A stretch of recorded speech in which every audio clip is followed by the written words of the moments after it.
Hey guys, welcome to the 5th installment of Be the Sheep, right? It's a 10-part series that's right here on my YouTube page, and as well as it's an audio podcast as well. But anyway, we're at the 5th installment, people. And I got it right. My name is Omofoma Agarite. I'm from Delta State. I'm a Robo. I don't speak the language, but that's where I'm from. I'm not proud of saying that. We're working. That'll be a lie. We're not working on it. There's no hope of me learning Robo again. It's gone. Let's just speak the English and let's try to perfect our pidgin. It's now a local language. And Be the Sheep is a book I wrote in 2018. It's on my website, www.omofomaagarite.com. One word, one long word, but it's there. It's below. There's a link to the website. When you go there, there's a blog post titled Be the Sheep, and under the blog post, you'll see the link to download your free copy of the book. I may print. I have the intention to print. Right now, we're still at intention. Let's wait. Okay? On this particular episode, it's episode, is correct English, that's correct. We are talking about the implied meaning of being a sheep. So we're going to just breeze through sheep, goat, wolves, really, right? Sheep, goats, wolves. You had Jesus talking about sheep being his own, goats, I know you not, cast them out, and wolves in sheep clothing, right? And I thought it's in this chapter that I listed out a few definitions available on Google on what a sheep is. Guys, let me read something very interesting to you. The definitions, that's what I'm about to read out. So one of them says, a domesticated ruminant mammal with a thick woolly coat and typically only in the male curving horns.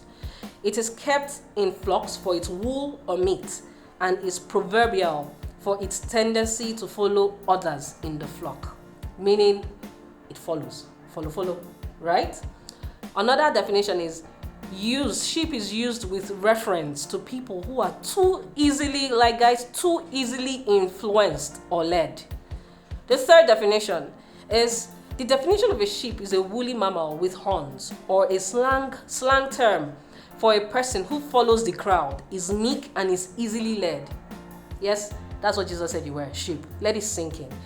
And the second to the last definition I have here is when a person is referred to as a sheep, it means that she or he mindlessly follows the crowd, majority, without using his own brain, rationale, and sanity. In short, he or she confirms to what the term mob mentality or herd mentality means. Yep. And then the last definition is a person who does what his friends says and doesn't think for himself at all is an example of a sheep.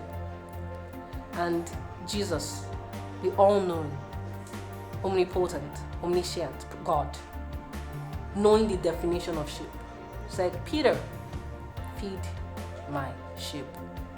There's no way to sugarcoat it, guys. All the definitions of a sheep do not look attractive. The only attractive part, like I said in one of the episodes, of a sheep is the meat and its wool. So it's economic value, but as something to be proud about, I'm a sheep. Guys, I'm a sheep. There's nothing. Unlike when they say I'm a lion. Come on now, that's just all majestic. Ishago, just wear it. Imagine doing that's an equivalent of that Ishago and with sheep face. I don't know what that would look like. I don't know if it will carry the same pride, but let's leave it, guys, right? So that's all the definition, typical definition you'll find, even much more about a sheep. And these things should only make you, instead of pissing you off and say, no, I'm not sure God meant it like that, instead of trying to use your intelligence to change it, just try to study and understand what God is saying about you when he calls you the sheep of his pasture. You're his sheep and he's your shepherd. He's saying that you are truly supposed to let go of all that you know, because after all, he gave you the brain and the intelligence and the skill and the ability to understand what you read and what you learn. He gave you all that you have that you're proud of today. He gave it to you. You recognizing that you're a sheep means that you recognize that he gave you all that you are, all that makes you you, and you drop it at his feet and say, use it as you please. You brought me this far, you will take me farther.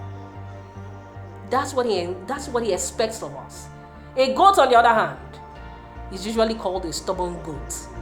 It's not a play, it's a reality. It's a stubborn goat. Have you gone to a slaughterhouse and see when they're pulling goats? You see them dragging them. The goat is just like digging the heels, backsliding, literally digging its heels and not wanting to move. While a sheep is led to the slaughter. And that's exactly what Jesus was. He was a lamb led to the slaughter. A friend of mine just said something while we're recording this, that he just realized that a superhero sheep was what needed to save all of humanity. Because when you call a superhero, you expect the person to be like Superman, Clark Kent. He dives into water and comes out and there'll be no sign of water on his body. That's what you expect. But it's a sheep, a frail sheep that saved you and I. Not a goat, not a wolf, but a sheep. Guys, for me, the lesson in this is coming to own the reality that all that you are, God gave you. All that He created you to be is meant to be available to Him to do it as He pleases. If you remember this, pride will have no place in you. You will truly come to a place of humility. And if you are in that place of humility, He will exalt you.